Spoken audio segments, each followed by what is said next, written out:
Saudara, Happy New Year, selamat tahun baru, apa kabar semuanya?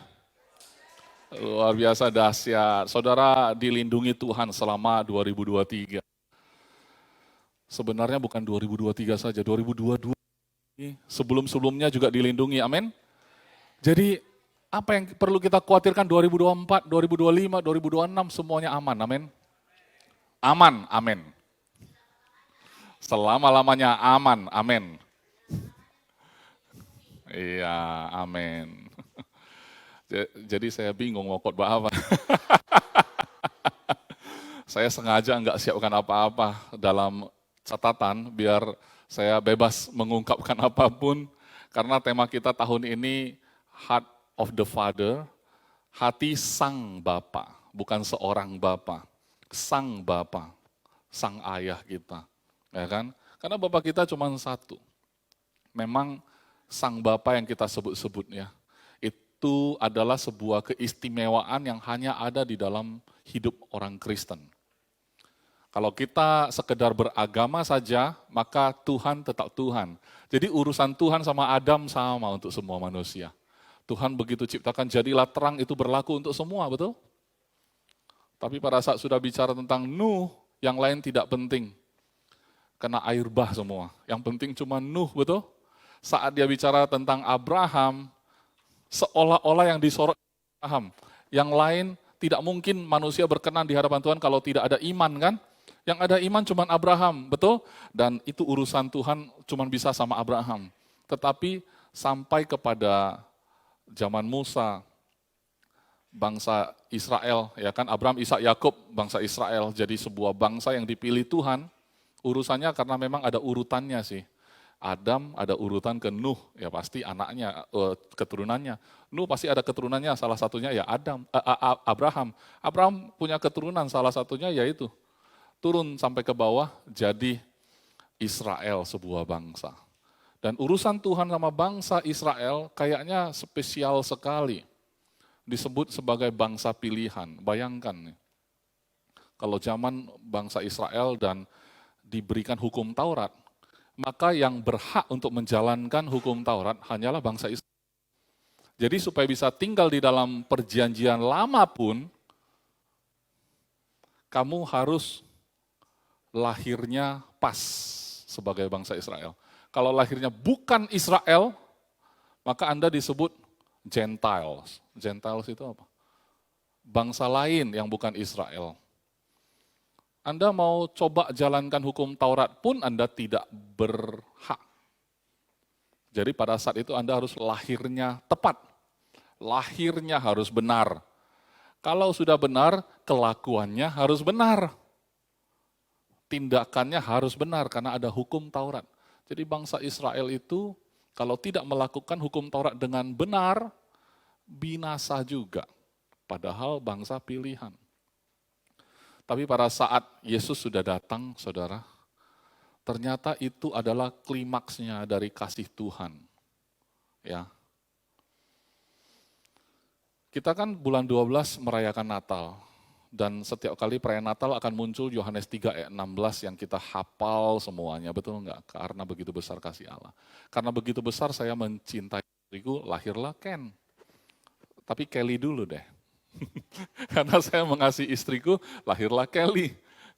Saya mengasihi istriku, lahirlah Ken, kan gitu ya. Anak itu adalah hasil karena kita saling mencintai gitu. Nah, tapi itu keturunan secara manusia. Tapi karena begitu besar kasih Allah akan dunia ini, dia mengaruniakan anaknya yang tunggal. Ya, ternyata kasih itu bisa melahirkan sesuatu yang sangat berharga. Cinta itu, karena kalau dalam bahasa Inggris tetap love kan. Cuman kita di bahasa Indonesia itu ada dua jenis kata, cinta sama kasih. Rasanya kalau udah cinta kayak malu-malu, mukanya merah. Kalau kasih biasa aja. Padahal bahasa Inggrisnya I love you tetap ya. Tapi kalau mau nembak cewek nggak bisa aku bilang aku mengasihimu, nggak bisa kayak biasa aja gitu ya. Aku cinta sama kau dek. Tapi kalau aku mengasihimu dek, itu kayaknya biasa aja ya. Aku cinta baru merah mukanya. Tapi maksudnya cinta itu bisa melahirkan sesuatu yang luar biasa. Ya, tetapi bisa juga mengadakan pengorbanan yang luar biasa. Menurut saudara, Bapa dan Yesus, Bapa dan anak, itu bukankah gambar yang sempurna antara seorang bapak dan seorang anak? Ya, betul enggak? Siapa yang sudah jadi bapak di sini? Banyak sih. Kalau Anda belum jadi bapak pun, Anda punya seorang bapak. Kalau Anda tidak kenal bapakmu, ya kan, karena dari kecil juga udah terpisah, Anda pasti punya bapak lah ya. Cuman interaksinya yang tidak ada. Persoalannya cuman itu. Tapi interaksi bapak dan anak inilah yang saya bersyukur bahwa Alkitab punya catatan. Saya bersyukur di Alkitab punya catatan bagaimana hubungan bapak dan anak secara sempurna. Tapi saya nggak menemukan kisah yang lebih pas tentang seorang bapak mengasihi anaknya. Saudara pasti membayangkan anak yang hilang. Enggak. Enggak. Coba aja saudara persiapkan khotbah. Kisah tentang bapak dan anak. Pasti yang muncul anak yang hilang. Di sana bapaknya menunggu dari jauh. Saudara, bapaknya menunggu loh. Bapaknya enggak pernah. Saya bisa nantang loh. Kenapa bapaknya enggak pergi cari ya kan gitu. Ya kan? Tapi bapaknya menunggu loh, anaknya begitu dari jauh langsung dipeluk loh, bapaknya mengasihi dia. Memang enggak salah sih. Tapi dengan kultur budaya yang kita pahami, saya pun tidak bisa terima kalau cuman segitu. Bapak cuman dari jauh menunggu. Memang dia melihat-lihat katanya. Oh nampak dari jauh langsung dia samperin. Kalau kultur saya, kultur kita saat ini, saya malah mungkin berpikir itu kurang ya. Kalau anak kita enggak pulang sampai malam jam 10, udah kita cari. Jangan-jangan dia udah makan makanan babi. Oh bukan ya, dia kan bukan anak yang hilang. Dia cuman pamit, katanya jam 10 pulang, tapi udah jam 11 enggak ada kabar. Yang bisa relate joke ini cuman orang Kristen. Yang tahu kisah anak yang hilang. Karena anak yang hilang itu ini demi kebaikan orang yang dengar dah ya. Kadang-kadang teman saya yang non-Kristen juga dengar soalnya. Anak yang hilang itu sampai meninggalkan rumah bapaknya itu foya-foya habisin harta gitu. Tapi dia pikir suatu hari dia harus pulang karena dia pikir bapaknya itu kaya banget. Ngapain dia harus sampai nggak ada duitnya udah habis foya-foya.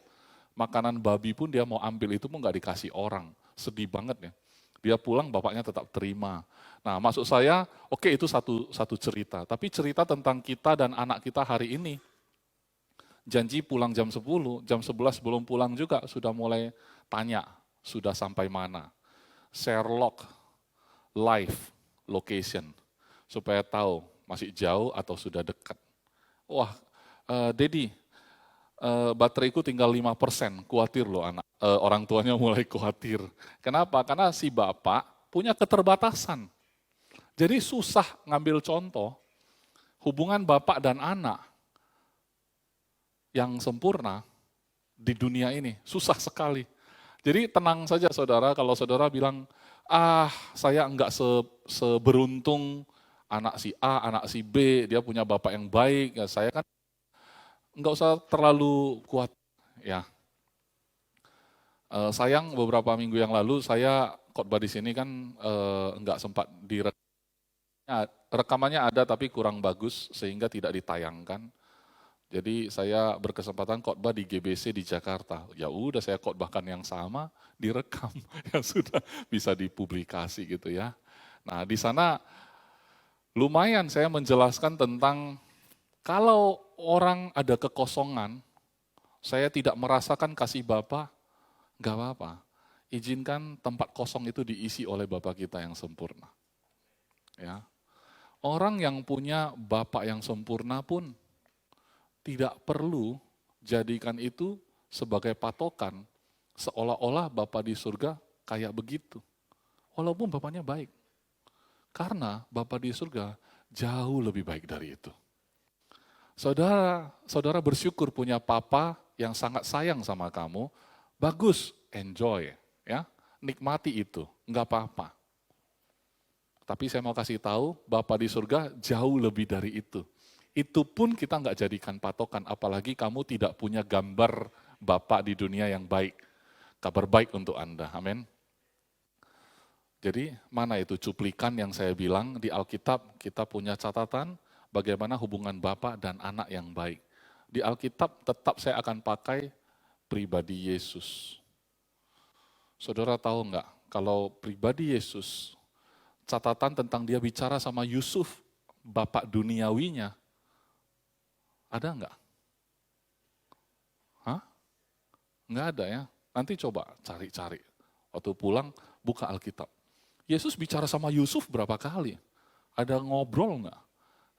Kayaknya jarang sekali kita temukan. Paling-paling mereka menjalankan aktivitas mereka, kewajiban mereka sebagai orang tua dunia. Mana anak kita? Oh ya, ketinggalan di bait Allah. Kan begitu ya, cuman kayak gitu ceritanya. Kayaknya sedikit banget informasi tentang Yusuf, Maria, sama Yesus. Parentingnya. Masa dia kecil, Yesus masih kecil, main-main gitu, main kelereng, nggak ada catatannya. Atau ajar dia bertukang kayu, itu nggak ada catatan juga ya. Tapi ya kita cuma bisa imajinasi. Ya mungkin waktu itu mainannya kayu kali, nggak tahu. Akhirnya mati di atas kayu salib. Itu bukan perabotan yang bagus untuk mati. Kalau mati di atas ranjang ya kan masih perabot itu. Tapi kayu salib itu bukan perabot, saudara. Walaupun sekarang udah jadi pajangan salib itu, padahal itu kutuknya. Ya kan? Gambar yang sebenarnya melambangkan hal yang sangat jelek. Tapi kita lihat itu sebagai sesuatu yang mulia. Kenapa? Karena salib itu kita bisa bertukar identitas sama Yesus. Jadi kita bertukar identitas dari posisi terkutuk jadi posisi diberkati gara-gara salib itu. Tapi salib itu sendiri sebenarnya terkutuk, saudara. Jadi kalau kita lihat lambang salib, harusnya kita mengingat bahwa harusnya aku yang naik ke sana. Itu membuat kita bersuka cita, membuat kita bersyukur yang tidak hentinya, amin. Oke, jadi saudara tahu, saya mendorong kita semua, coba mulai baca Yohanes, kitab Yohanes dari pasal 1 sampai selesai, semuanya dibaca saja. Karena bagi saya pribadi, saya menilai kitab Yohanes itu sangat punya dimensi rohani yang agak spesial. Kata-katanya itu kadang-kadang sulit dipahami, tetapi itu kebenaran yang punya apa namanya itu, dimensi spiritual. Kalau saya bilang dimensi, ngerti nggak?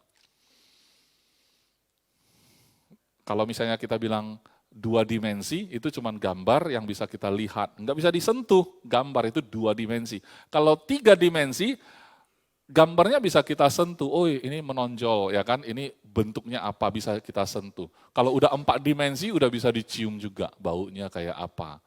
Kalau 5 dimensi, tambah lagi mungkin ada anginnya, suasananya. 6 dimensi mungkin tambah musiknya. Jadi kalau sampai dimensinya penuh, kita kayak hadir di situ gitu ya, ngerti ya? Dimensi itu kayak gitu. Jadi dimensi rohani sangat jelas di kitab Yohanes. Makanya saya bilang di Yohanes 1 ayat 1, apa? Pada mulanya adalah firman, firman itu bersama-sama dengan Allah. Nah, firman itu adalah Allah, kan bingung kan? Tapi nggak bisa kita apa-apain selain kita percaya aja. Kalau nggak bisa paham ya percaya. Bahwa firman itu kan ucapan. Firman itu ucapan, ucapan adalah Allah. Jadi kalau Tuhan berfirman, nilai dari ucapan Tuhan yang keluar dari mulut Allah dengan pribadinya sendiri itu sama nilainya. Allah itu sendiri. Jadi nggak bisa kamu pisahkan kata-kata Tuhan dengan pribadi Tuhan, nggak bisa. Kata-kata dia adalah dia sendiri.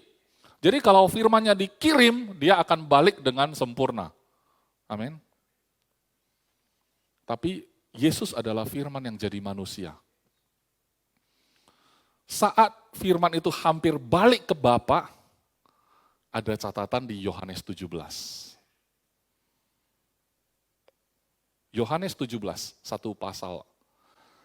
Kenapa saya nggak bikin catatan? Simple, karena saya sudah ingat nanti mau bahas Yohanes 17 satu pasal, selesai. Yohanes 17 ayat 1. Demikianlah kata Yesus, lalu ia menengadah ke langit dan berkata, saudara tahu nggak ini doa Yesus. udah hampir mau diserahkan. Kalau saudara mundur di Yohanes 16, 15, 14 ya itu banyak khotbah dan mujizat. Dia banyak khotbah dan mujizat dan dia selalu bicara tentang Bapa yang utus aku. Kan gitu.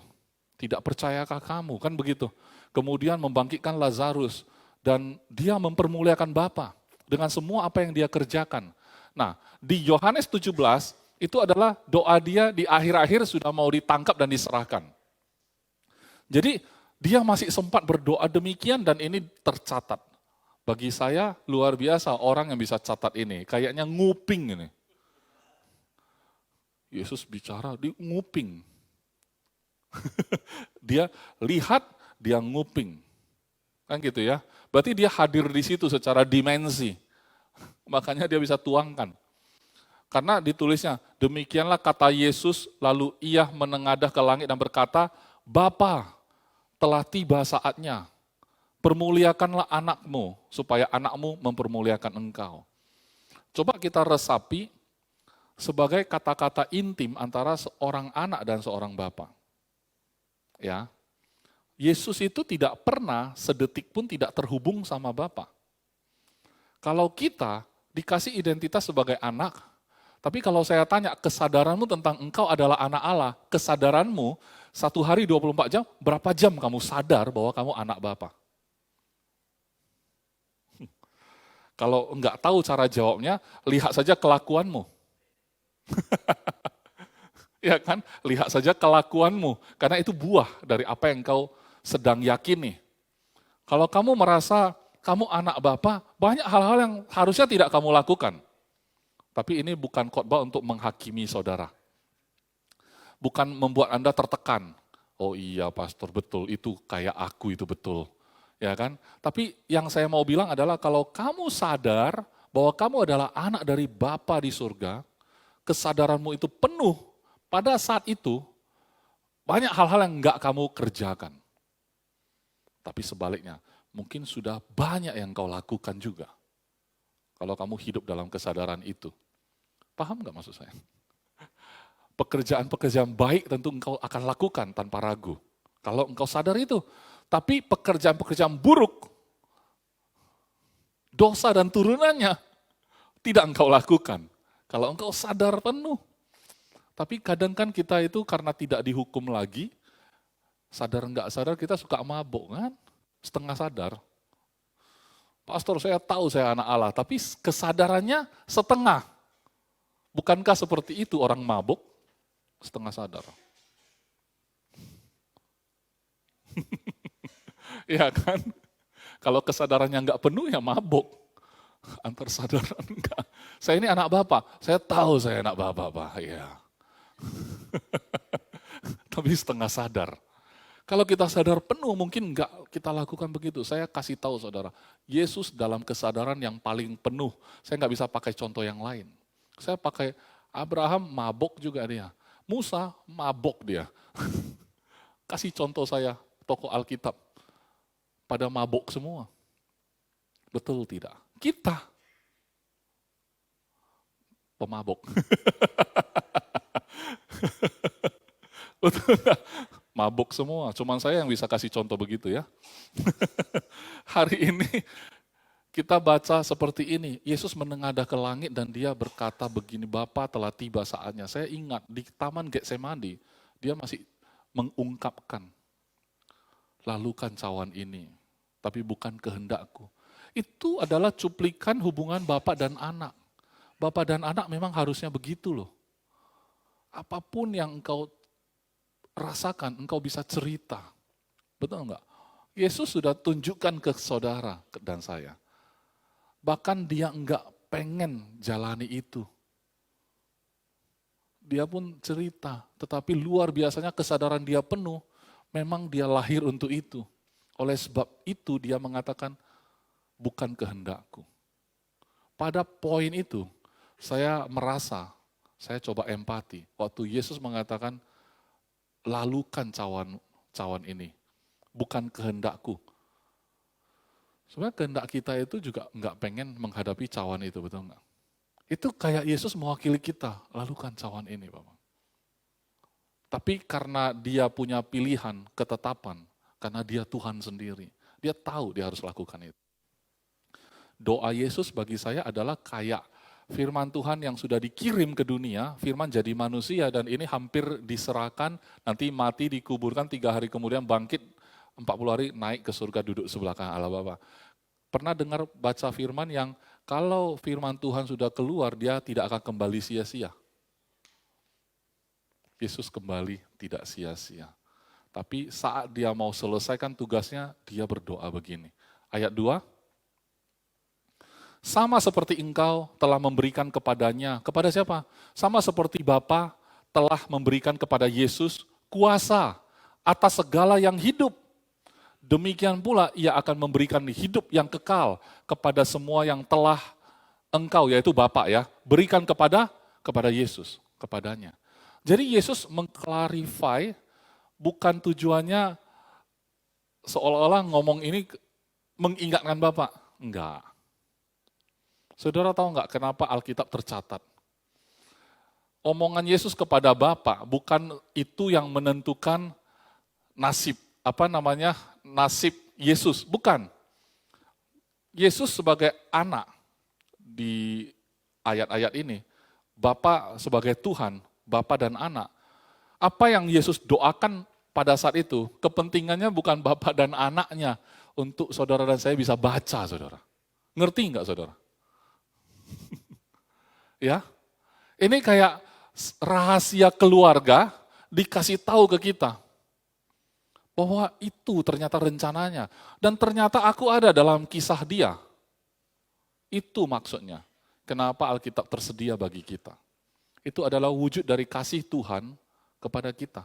Supaya kita tidak salah mengenal dia. Amin. Bahkan Alkitab itu tersedia aja pun, saudara bisa tahu sekarang bahwa karena dia mengasihi saudara. Jadi doa-doa ini bukan kepentingan Yesus dan Bapa sih. Kepentingannya kita yang baca hari ini. Ya, mengingatkan kita sebenarnya. Bukan mengingatkan Bapa, Bapa engkau sudah berikan mereka-mereka ini kepadaku. Ya tentu dia udah tahu, Bapak juga udah tahu, tapi si penguping yang tulis kisah ini mau cerita untuk kita. Saudara tahu enggak? Semua yang telah diberikan Bapak kepada Yesus, itu adalah saudara dan saya. Jadi Yesus bisa memberikan hidup yang kekal. Amin? Next. Inilah hidup yang kekal itu. Yaitu bahwa mereka yang mengenal engkau, berarti kita yang mengenal Bapa, satu-satunya Allah yang benar, dan mengenal Yesus Kristus dirinya. Kan lucu bahasanya.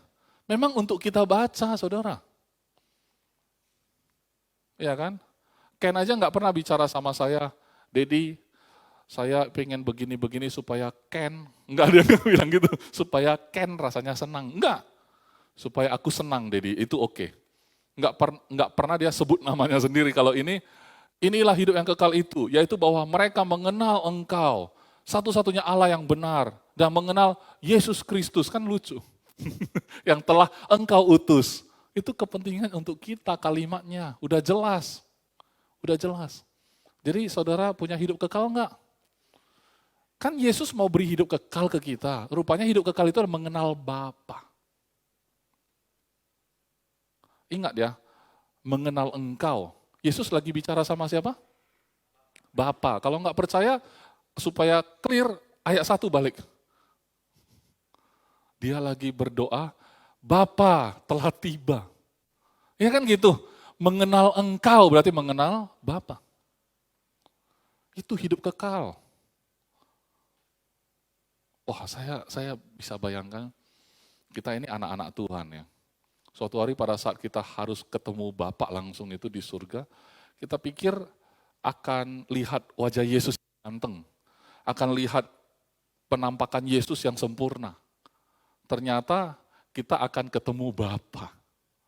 Tapi saudara jangan bayangkan Bapa itu bapak-bapak, bukan.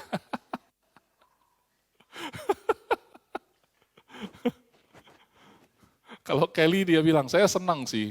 Karena orang tuaku itu masih muda kelihatannya. Padahal kita udah besar banget seperti ini. Ya karena kita menikah muda, saudara. Tapi maksud saya, kalau Bapa, ya kan, saudara pasti bayangkan, kalau aku nanti naik ke surga, pasti aku ketemu Yesus, muka bertemu muka. Dan dia pasti orang paling ganteng. Emang menurut lo, Bapa enggak ganteng? Bapa dan Yesus itu satu. Begitu ketemu, ini Yesus. Enggak, aku Bapa. Mana Yesus? Ya ini aku. Hah? Kan Bapa dan Yesus adalah satu. Masakah engkau tidak mengerti padahal engkau sudah di surga? Pada saat itu ya. Hai Filipus kan gitu ya. Masakah engkau masih belum paham juga? Masih juga bertanya gitu ya. Nanti suatu hari jangan kaget ya waktu kita naik ke surga nanti ketemu Tuhan. Ini Bapa atau Yesus? Satu aja. Ya, bapakmu itu bapaknya ganteng, tenang aja ya, bukan bapak-bapak ya. Oke, sampai ayat 3 tadi ya, ayat 3-nya udah selesai belum? Menyelesaikan pekerjaan, aku telah mempermuliakan engkau di bumi, kata Yesus. Dengan jalan menyelesaikan pekerjaan yang engkau berikan kepadaku untuk melakukannya. Jadi itu kayak report, perintah sudah dilaksanakan. Padahal belum naik ke salib loh. Tapi dia sudah rampungkan itu semua karena dalam hatinya sudah teguh. Getsemani sudah lewat. Ya, bukan kehendakku. Udah nggak ada lagi gejolak apa-apa. Aku udah siap lakukan itu semua. Kan saya udah bilang ya, di dalam alam roh belum kamu lakukan pun sudah dihitung. Ya. Yesus mengatakan barang siapa yang membenci saudaranya itu sudah membunuh. Di hukum Taurat, kalau belum tusuk sampai mati, belum membunuh itu. Polisi pun belum bisa tangkap kita. Ya kan? Yesus bilang, membenci aja udah membunuh. Kalau udah kayak gitu, kita masuk penjara semua, padahal cuma diam-diam. Udah masuk penjara. Betul nggak? Belum ambil pisau, udah masuk penjara. Kau sudah membunuh, tangkap. Kenapa? Duduk manis aja udah benci sama orang. Udah consider terjadi, udah dianggap terjadi. Jadi kalau Yesus bilang, aku mempermuliakan engkau di bumi dengan jalan menyelesaikan pekerjaan yang kau berikan kepadaku untuk melakukannya, padahal belum kesalib. Sudah terjadi, kenapa? Dia udah ready. Betul nggak? Lihat keteguhan hatinya waktu berjalan. Kemarin saya bilang bahwa hidup kita itu kayak perantauan kan. Kita punya bapak di rumah nungguin kita, tapi sebenarnya kita lagi merantau ini semua. Yesus ini perantauannya udah mau berakhir nih, udah mau pulang nih. Tapi dia teguh sekali. Kenapa? Karena hatinya tahu apa kehendak Bapaknya. Dan pada saat itu dia mengatakan, aku udah selesaikan semua pekerjaan yang Bapa berikan kepadaku untuk melakukannya. Yesus lakukan semua.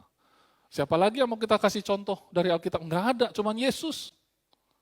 Ya, next. Saya bisa dipersoalkan nggak ya tadi bilang Abraham itu mabok gitu? Ya kan? Tapi kan apa salah saya bilang? Orang dia nggak mengakui itu istrinya misalnya. Ya mabok juga kan? Coba kalau saya nggak ngaku itu istriku. Bukan mabok lagi. Benjol. Oleh sebab itu, ya Bapa, permuliakanlah aku padamu sendiri. Dengan kemuliaan yang kumiliki di hadiratmu apa? Sebelum dunia ada. Bahasa tingkat tinggi. Saudara bisa paham nggak ini bahasa? Ya. Yesus baru umur 33 tahun setengah ini. Dia mengatakan bahwa ya kan kemuliaan yang kumiliki di hadiratmu sebelum dunia ada. Dia lahir aja baru 33 setengah tahun lalu. Makanya saya bilang spiritual dimension. Dimensi rohani. Bahasa ini benar. Akal kita nggak paham. Tapi memang dia ada dan ini membuktikan bahwa memang Yesus adalah firman. Dan firman itu memang sudah ada dari dulu, bahkan dunia dijadikan oleh firman itu sendiri. Tentu dia dan Bapa tidak pernah terpisah. Dia yang memulai, dia yang akan ambil semua, nanti selesai semua. Itu semua tentang dia. Amin.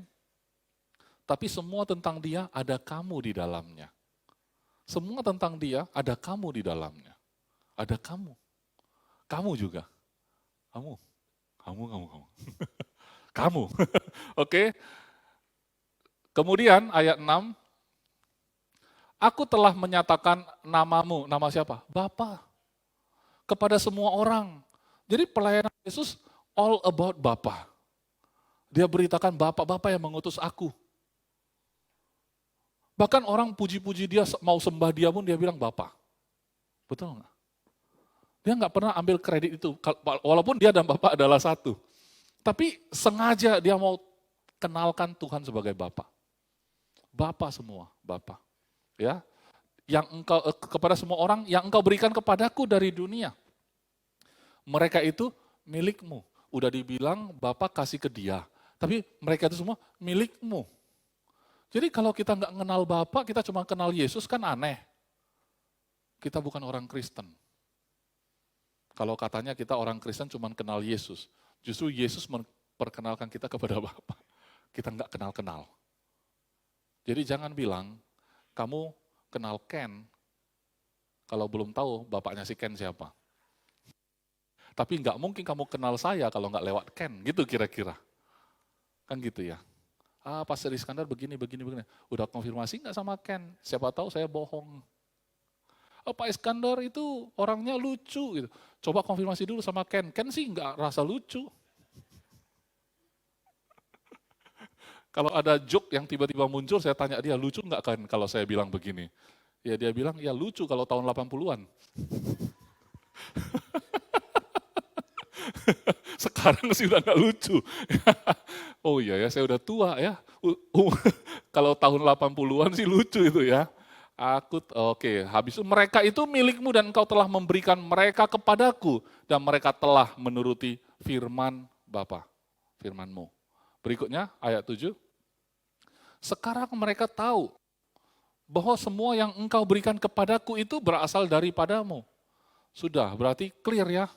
Ini bahasa ini semua untuk kita baca, saudara. Sebenarnya Tuhan Yesus, kalau bicaranya hati ke hati, bukan hati ke hati. Hati kan ini ya alatnya. Kan nggak lucu ya, tahun 80-an lucu ya. Kalau tahun 80-an lucu, pakai hati kan keren. Hati ke hati. Yang maksud saya hati ke hati. Kalau Yesus bicaranya doanya itu dalam hati, saudara. Mana ada yang bisa nguping, nggak bisa ditulis ini. Ngerti ya? Padahal saudara berapa banyak yang doa dalam hati. Makanya nggak ada yang tulis. Ya kan? Ini kan pasti bersuara. Orang nguping dengar bisa tulis. Berapa banyak kita bicara sama Tuhan kan dalam hati. Masalah enggak? Ya memang enggak masalah. Cuman saya mau bilang bahwa ini memang ditulis untuk kita. Bukan gaya-gayaan Yesus lagi bicara sama Bapaknya. Bukan. Memang sengaja supaya kita bisa tahu Yesus pernah berkata seperti itu. Coba kalau dia berkata dalam hati doang, enggak bisa. Ya. Kemudian ayat 8. Sebab segala firman yang engkau sampaikan kepadaku telah kusampaikan kepada mereka. Dan mereka telah menerimanya. Laporan selesai. Mereka tahu benar-benar bahwa aku datang daripadamu. Dan mereka percaya bahwa engkaulah yang telah mengutus aku. Oke? Itu akarnya ya. Percaya itu sampai ke akar. Dia bukan hanya lihat, Yesus hebat ya. Bangkitkan orang mati. Mantap ini. Saudara kalau lihat orang-orang yang berinteraksi sama Yesus, itu akan saudara bisa kategorikan beberapa kelompok. Ada kelompok-kelompok orang yang lihat itu kayak lihat show aja. Kayak lihat, ini ada satu orang yang luar biasa. Kayak pesulap, bisa bikin ini, bisa bikin itu. Orang sakit bisa sembuh. Mantap itu. Tapi dia di luar, tidak ikutan. Cuman menyaksikan, penonton. Tapi ada kelompok-kelompok yang ngerti firman, datengin. Kan dia tahu mengidentifikasi ini Yesus beda sendiri ini. Ini beda, ini utusan dari Tuhan sebenarnya. Tapi tetap aja gagal paham, mundur. Jadi belum tentu orang melihatnya, mendengarnya, tapi percaya, belum tentu. Tapi yang Yesus sampaikan saat ini, saat ditulisnya ini, adalah murid-muridnya yang sudah mendengar, melihat, merasakan sendiri, dan mereka percaya, mereka terima. Bahwa Yesus, dia adalah yang diutus oleh Bapa. Ya, berarti ini percayanya murid-murid sudah ke akarnya, sudah benar. Jadi makanya laporan anak ke bapaknya. Udah beres, mereka percayanya sudah benar, Dedi. Gitu kira-kira ya. Jadi tugas yang disuruhkan ke anaknya udah mau beres ini. Ya, mereka tahu benar-benar bahwa aku datang daripadamu dan mereka percaya bahwa engkaulah yang telah mengutus aku, itu benar. Berikutnya, aku berdoa untuk mereka, bukan untuk dunia aku berdoa, tapi untuk murid-muridnya ya, yang dia sebut-sebut tadi ya. Tetapi untuk mereka yang telah engkau berikan kepadaku, sebab mereka adalah milikmu. Bukan hanya di hadapan manusia, Yesus memperkenalkan Bapa, tapi di hadapan Bapa, dia perkenalkan orang-orang ini. Amin. Sekarang mereka milikmu, begitu. Ya kan? Tapi kalau ke manusia, engkau milik Bapa. Oke? Tapi ke Bapa, mereka milikmu Bapa. Luar biasa Yesus. Yesus serahkan nyawanya begitu aja. Tanpa pamrih sama sekali. Sehebat itu yang dia kerjakan. Ujungnya cuma bilang dia itu seolah-olah selesai. Ini kalian terhubung langsung. Ayah dan anak. Ngerti nggak maksud saya? Jadi sebenarnya Yesus bukan ada di sana untuk jadi penengah. Justru Yesus ada di sana supaya kamu bisa punya interaksi langsung. Jadi kalau di dalam gambar tabernakel, kan waktu Yesus mati kan tirainya terbelah tuh. Yesus bukan jadi tirai perantara. Justru tirainya robek karena Yesus, ngerti ya? Justru sekarang Anda tidak ada lagi halangan, karena Yesus sudah selesaikan. Oke, kemudian berikutnya, dan segala milikku adalah milikmu. Kayak ucapan istriku. Dan milikku adalah tetap milikku. Oh, itu istri. Kalau ini Yesus, ya beda. Ya. Segala milikku adalah milikmu, dan milikmu adalah milikku. Harusnya inilah yang kita contoh ya. Ya Ken ya? Milik papa semua milik Ken. Milik Ken semua milik istrinya, enggak ya? Ini dicuplik nih. Istrinya bilang, aku nggak bisa merit sama kamu. Papamu pernah bilang begitu. Aku nggak enak hati. Oke, kemudian, dan aku telah dipermuliakan di dalam mereka. Ini sekarang mulai masuk ke mereka. Yesus sekarang bukan hanya menjelaskan dimensi dia dan Bapa satu. Dia sekarang mulai masuk bahwa dimensi kalian sama dia satu. Ngerti nggak? Orang-orang yang percayanya sama Yesus satu. Sebelum-sebelumnya dia dan Bapak satu. Kalau gitu kita dan Bapak satu juga. Wah, nggak ada jarak lagi nih. Khotbah apa lagi? Susah loh khotbah habis ini. Mau khotbah apa lagi? Udah paling mentok kayak gitu. Bapak dan anak. Udah paling mentok, saya nggak tahu lagi. Nanti next minggu, beberapa minggu lagi misalnya saya datang mau khotbah apa lagi, saya nggak tahu. Padahal topiknya sampai tahun depan. Tema kita tahun ini apa? Heart of the Father, padahal CD Unseen di belakang. Orang yang ngelihat video pasti aneh. Ngotot banget ini pastor katanya temanya Heart of the Father, tapi ini jelas banget. Minggu depan udah pakai green screen aja ya, pakai warna hijau, jadi bisa diedit sesuai tema. Ya. Kemudian, dan aku tidak ada lagi di dalam dunia, tetapi mereka masih ada di dalam dunia. Dan aku datang kepadamu, ya Bapa yang kudus, peliharalah mereka dalam namamu. Yaitu namamu yang telah engkau berikan kepadaku. Lucu kan? Dalam nama Yesus, itu nama Bapa. Kita berdoa dalam nama Yesus, itu nama Bapa. Kenapa? Nama Yesus diberikan oleh Bapa. Yaitu namamu Bapa katanya. Ini bukankah dimensi spiritual yang sulit dipahami tapi bisa dipercayai? Mungkin kita sulit mengerti tapi percaya gampang kok kalau mau. Ibu kenapa ketawa segitunya ya? Ya Bapa yang kudus, peliharalah mereka dalam namamu, yaitu namamu yang telah engkau berikan kepadaku supaya mereka menjadi satu. Mereka menjadi satu sama seperti kita. Jadi nanti kalau ketemu orang Kristen lainnya, saudara dan dia, kalau saudara benci sama dia, saudara benci sama dirimu sendiri. Jadi jangan, apalagi bilang orang sesat. Sesat itu orang, jangan. Kalau dia terima Yesus, dia adalah anak dari Bapa, kita dan dia adalah satu. Ya, jangan kayak, mereka golongan orang yang belum pahamnya belum benar. Saya simple, kalau pahamnya belum benar, saya tinggal tanya, kamu percaya nggak Yesus yang menjadi Tuhan dan Juru Selamatmu? Percaya dong Pak, ya sudah selesai. Mengenai dia belum pahamnya sampai kayak pahamnya kita, itu progresnya dia, itu jalannya dia, itu langkah-langkah yang dia tempuh. Emang saudara hari ini sudah paham betul? Ketawa lagi. Si Opung ketawa lagi. Kali ini bukan Pak Arnold lagi, Opung sekarang. Itu makanya dekat-dekat sama Pak Arnold gitu. Pak Arnold lagi yang kena.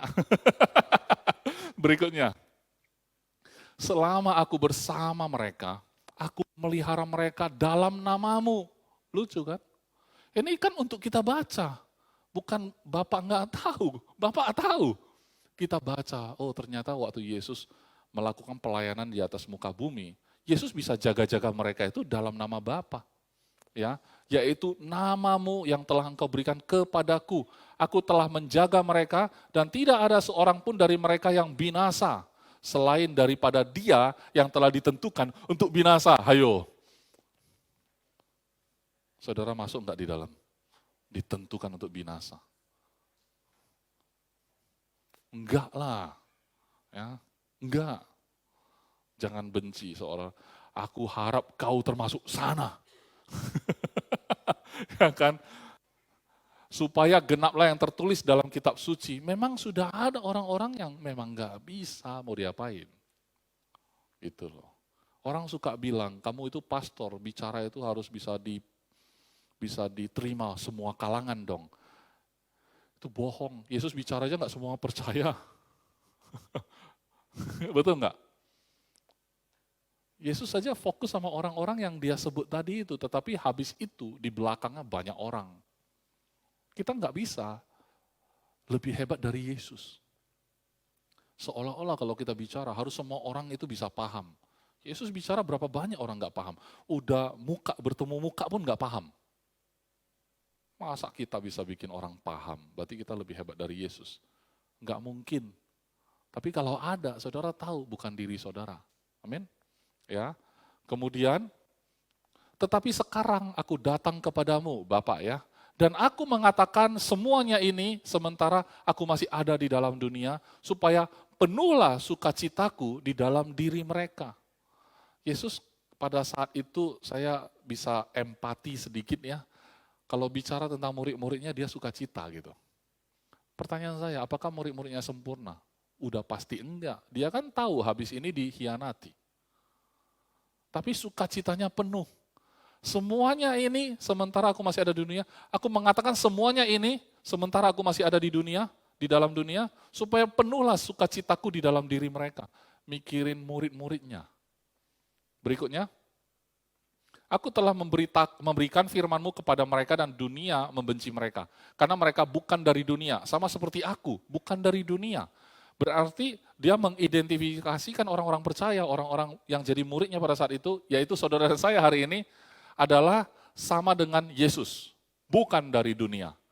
Saudara sekarang sudah bisa sama-sama punya gambaran ya, kita ini merantau ya. Kalau dunia adalah rumahmu, ini kamu berarti bukan merantau. Saudara mengakui dunia adalah bukan rumahmu atau rumahmu? Bukan ya. Makanya kita bukan berasal dari dunia ini. Berarti kita ada di dunia ini, berarti merantau. Berikutnya, aku tidak meminta supaya engkau mengambil mereka dari dunia, tetapi supaya engkau melindungi mereka daripada yang jahat. Ini doa Yesus yang luar biasa. Dia doa terdengar supaya kita tahu hari ini. Berikutnya, Mereka bukan dari dunia, diulangi lagi 2 kali. Kata Pastor Paul, kalau sesuatu diulang 2 kali itu konfirmasi. Seperti orang kalau melihat seseorang melakukan kesalahan, tapi saksinya cuma satu, nggak bisa. Ada istilah ya, satu saksi bukanlah saksi. Makanya Injil aja sampai 4. Mengkonfirmasi keberadaan Yesus itu benar gitu ya. Maka berapa zaman? Nggak bisa 1 zaman juga. Kalau kisah 1 zaman, berarti saksinya di zaman itu aja. Tapi kisah Yesus itu sudah diberitakan dari sejak dulu, terkonfirmasi. Sehingga harusnya waktu dia datang, orang tahu. Habis itu sudah terkonfirmasi.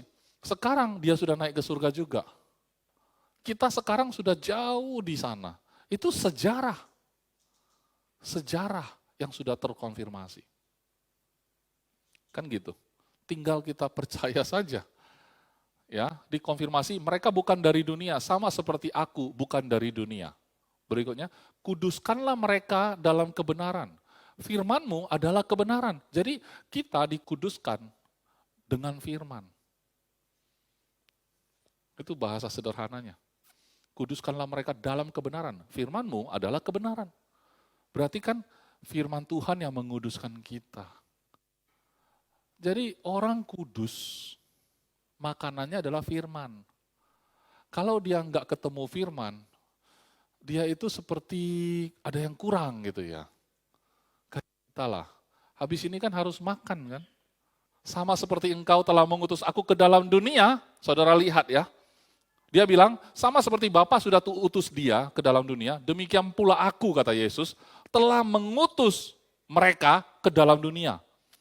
Jadi kita kayak titik nolnya kita, titik nol ya. Anggap saja kita belum lahir nih. Anggap saja ya, kita belum lahir. Kita dari surga ya, kita lihat Yesus bilang begitu. Sekarang kata Yesus, aku utus mereka ke dunia. Turun. Nah ini, turunnya ke Studio 89. Turun. Ketawa lagi opung. Khotbah macam apa ini katanya. Kayak Star Wars. naik turun pesawat luar angkasa. Ya, sekarang Yesus bilang, aku utus mereka ke dunia, ke dalam dunia. Nah, turunlah, turun kita hari ini. Oh enggak, Nike nanti diturunkan di Surabaya, Surabaya. Saya nanti diturunkan ke Jakarta. Ya, waktu kita merantau nanti di mana-mana gitu kayak diturunkan ke sana, ya. Oke, kemudian dan aku menguduskan diriku bagi mereka supaya mereka pun dikuduskan dalam kebenaran. Berikutnya. Dan bukan untuk mereka ini saja aku berdoa, ini adalah lapisan yang luar lagi.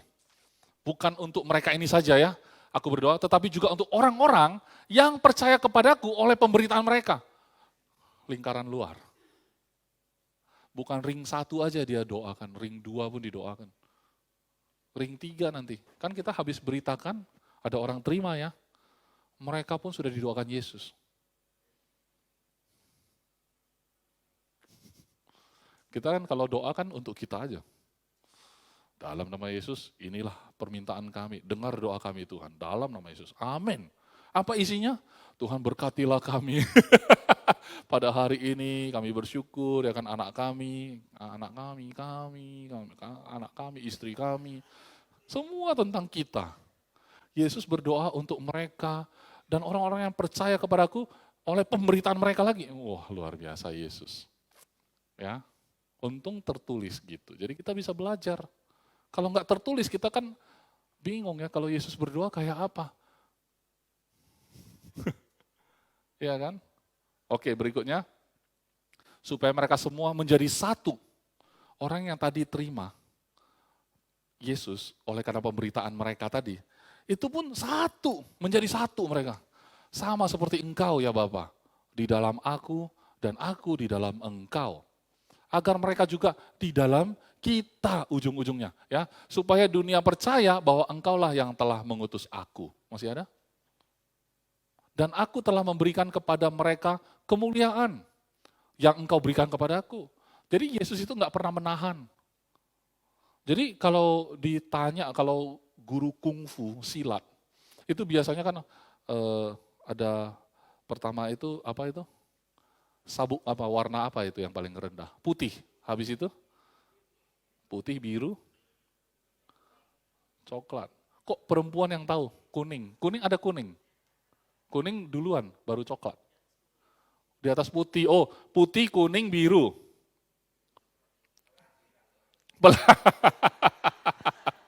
Supaya dapat semua, kusuruh istriku jahit semua.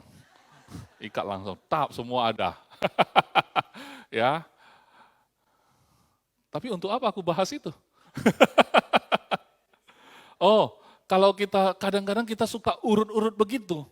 Nanti gurunya kalau ngajar, ya kan muridnya pasti ada satu level lebih rendah. Supaya jangan sok-sokan itu murid. Ya kan? Nanti kalau sempat dia lebih pintar dari gurunya udah sombong banget itu, nggak bisa diatur lagi. Jadi muridnya biasa ditahan satu level. Makanya semakin diturunkan semakin bodoh muridnya, semakin bodoh, semakin bodoh, semakin bodoh. Kalau kata orang kan dulu mungkin guru silat dulu bisa terbang mungkin. Sekarang nggak ada lagi. Guru-guru sensei, nggak bisa terbang dia. Kenapa? Diturunkan lebih rendah, lebih rendah. Tapi Yesus nggak pernah nahan loh. Dia bilang, aku telah memberikan kepada mereka kemuliaan yang engkau berikan kepadaku. Supaya mereka menjadi satu, sama seperti kita adalah satu. Jadi ibaratnya kalau dia itu nggak kayak guru kungfu itu. Kalau memang dia mentok begitu, dia kasih semua, masuk ke dalam. Jadi kalau Yesus itu sempurna, Bapa lihat, kan sering ya kalau dalam doa atau kita bicara, Bapa melihatmu persis seperti melihat Yesus, kan kita bilang amin kan ya. Itu benar. Jadi benar-benar lihat Arnold, enggak usah ganti Yesus pun namanya, tetap Arnold pun, Bapa lihat tetap seperti Yesus. Levelnya sama persis.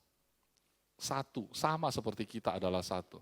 Berarti nanti Bapa, anak itu levelnya juga enggak begini. Ngerti ya? Sama.